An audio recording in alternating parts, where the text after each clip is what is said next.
and there'll be a lot of death, unfortunately, but a lot less death than if this wasn't done. But there will be death.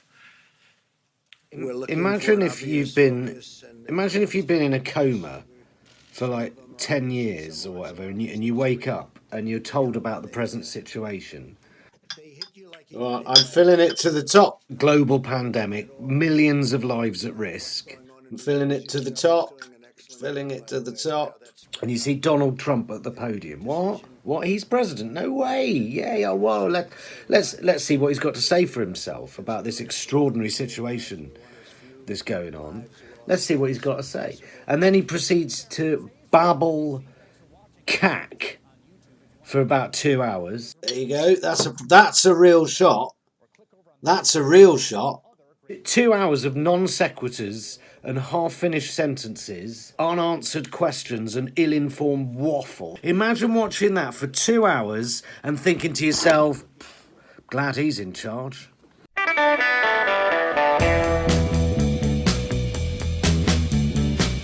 Huge confusion and more worryingly, huge crowds at airports from travellers returning home being stuck in queues for many hours with potentially people carrying the virus. So one unexpected treat of coronavirus is that after years of calling the press enemies of the people, Donald Trump has decided to start doing press briefings again. Just walked into the press briefing room, so we will now hand over to the White House press briefing room.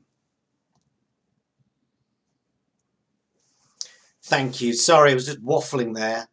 Thank you very much.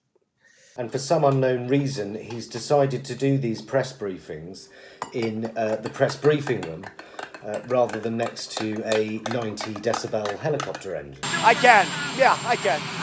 These briefings are an opportunity for the administration's experts to disseminate essential public health advice and then for the president to dismiss that advice only moments later. CDC is advising the use of non-medical cloth face covering. I don't think I'm going to be doing it. It's not so much a press conference. It's a televised MAGA rally. You know, it's the Trump show, and it's brilliant. It's compulsive view. It's the West Wing on crack. This is what he's wanted his presidency to be all along, a television show with him in the lead role, playing a sort of Blake Carrington figure, I imagine. Hi, Mum. You all right? Do you want to play a drinking game? So if he says something really stupid, you just take a big sip. Did you know I was number one on Facebook? And I just found out I'm number one on Facebook. I thought that was very nice. Potentially hundreds of thousands of Americans are about to die, and he's literally at the presidential podium bragging about being number one on Facebook. If he says something that's demonstrably a lie, you take a big gulp. Ah! And if he praises himself, you have to take the full shot. As you can imagine, it's quite boozy, and I've called the game Orange Man Bad. Orange Man Bad is a phrase used by people that like Trump to attack people like me who don't like Trump. It's a sort of lazy go-to retort used by edgelords on Twitter, and the sort of people who think listing owning libtards as a hobby in their profile makes them seem sexy and interesting in a right-wing kind of way. Trump is their spiritual god, the drainer of swamps, the melter of snowflakes, the great agitator. Orange, because of course the obvious ad hominem attack against Trump is the fact that he looks like an oversized Oompa Loompa. He's got orange skin.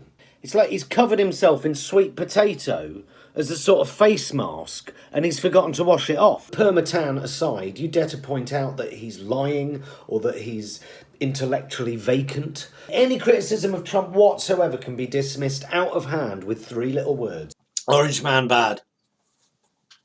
What do you say to Americans who are watching you right now who are scared?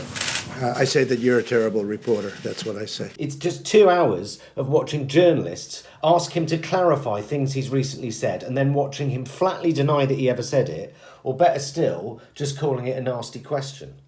That's really bad reporting. Like a fucking 5-year-old. It went from it's a Democrat hoax to it's a bit like flu. to it's totally under control, Oi. to there will be death. I would like to say that people shouldn't go out and buy. We're going to all be great. We're going to be so good. We're going to do what's happened. It's a stream of consciousness, isn't it? It's a stream of. It's like a James Joyce novel written in crayon. You don't have to buy so much. Take it easy. Just relax. People are going in and they're buying. It's just a string of. It's just words. I guess buying more. I remember, I guess during the conversation, Doug of Walmart said that they're buying more than they buy at Christmas. Relax. It's 2 hours of him saying how well he's doing, whilst simultaneously blaming everything on everybody else. China, the EU, the Democrats, a cruise liner, the World Health Organization, who have been screaming about a pandemic since January. It's the World Health Organization. They've been wrong about a lot of things. And they had a lot of information early, and they didn't want to. They seemed to be very China-centric. They called it wrong. They called it wrong. They missed the call.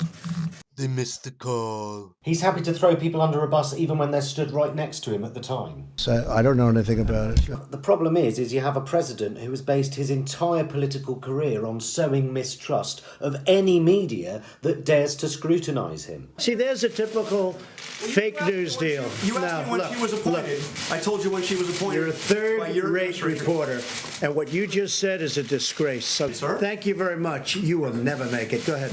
America. During a pandemic where the dissemination of facts and scientific and medical advice could save hundreds of thousands of lives, And view this the same as the flu. half the US population doesn't believe a word that comes out of its president's mouth, We're very close to a vaccine. and the other half believes almost everything he says, It's going to disappear. One day it's like a miracle. It will disappear. especially when he tells them not to believe what they see in newspapers and television news. You just asked your question in a very nasty tone.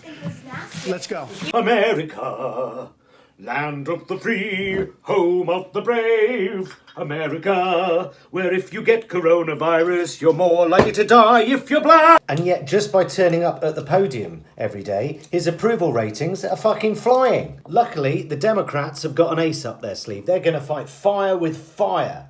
Or more accurately, they're going to fight an old bloke who can barely string a sentence together with idiot. You know, why the fuck did anyone vote for this bumbling prick? The boy needs armbands. He's so far out of his depth. You're just a fucking bad orange man. When you have 15 people, and the 15 within a couple of days is going to be down to close to zero, that's a pretty good job we've done. America, the richest country in the world, is about to have probably the most deaths from coronavirus across the planet. Relax. We're doing great. It all will pass.